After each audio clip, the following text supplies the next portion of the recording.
tak sing hade para santri numantak sing hade lantaran di akhir zaman mah rese jasa kuari percis cek almarhum Zainuddin MZ bener jasa kiai dengan dukun beda tipis cek bener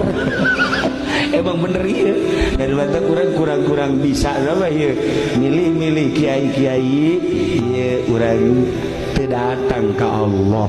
mantak masih kena alhamdulillah aya kene di Cinon gitu ngaranna di Kebon Jeruk aya non terus di Cisoka aya kemudian di berbagai tempat atau masih kene aya anu bener-bener ngaji saaya tengah rasa pinter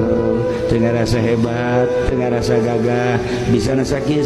eta kiai nu hebat mah bisa nangan saki bae dipagahkeun teu ngarasa hebat-hebatan itu aya ancul-anculan sebab kabeh santri maksudna naon